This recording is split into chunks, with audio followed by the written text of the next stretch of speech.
في مسلسل المرسى الحلقة 26 يحاول سلطان إيجاد حل لأزمته مع خولة، ويسعى للبحث لها عن عمل مناسب في الوقت الذي تتصاعد فيه حدة الخلافات بينه وبين نوال. وعلى جانب آخر تفاجئ نغم الجميع بإعلان قرارها الزواج، رغم أن التوقيت يبدو غير مناسب. في سياق آخر تتمسك زينة بقرارها ترك العمل مع فيصل رغم محاولاته المستمرة لتغيير رأيها، لكنها ترفض إعطاءه فرصة للنقاش، وتنتقل مباشرة للعمل في مكتب خالد الذي يشجعها على خطوتها ويرحب بانضمامها في أحداث مسلسل المرسى الحلقة 26. وبعد الزيارة غير المتوقعة يسأل سلطان عن درجة قرابة خلف بزوجته نوال، فيخبره خلف بأنه خالها، وأنه حضر حفل زفافها بمجرد علمه به ليبارك لها. غير أن هذه الرواية تثير الكثير من علامات الاستغراب لدى سلطان، خاصة بعد ملاحظته بعض التناقضات.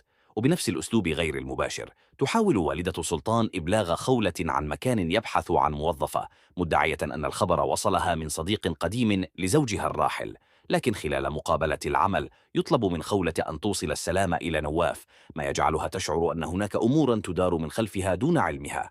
وفي جانب موازي للأحداث تخبر دلال نوال بأن سلطان يبحث عن وظيفة لخولة بعد أن سمعت الأمر من زوجها نواف، ولا تتردد دلال في نقل الخبر فورا لنوال، وكأنه قنبلة ستشعل الأجواء.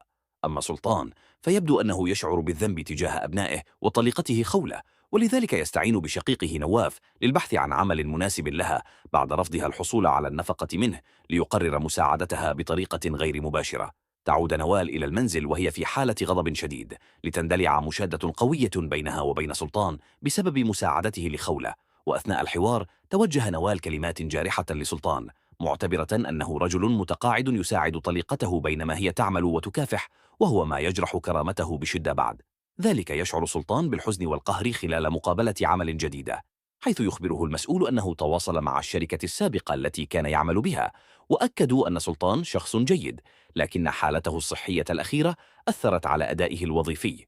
وفي مشهد آخر خلال توجه سلطان إلى منزل خولة لمناقشة بعض الأمور، يلتقي ابنته نغم برفقة طلال الذي يعرض مساعدتها وإيصالها للمنزل، وتتطور الأمور إلى مشاجرة بين سلطان وطلال. وهنا تضطر نغم لإعلان قرارها لوالدها بأنها ستتزوج وسط صدمة إخوتها واندهاش خولة،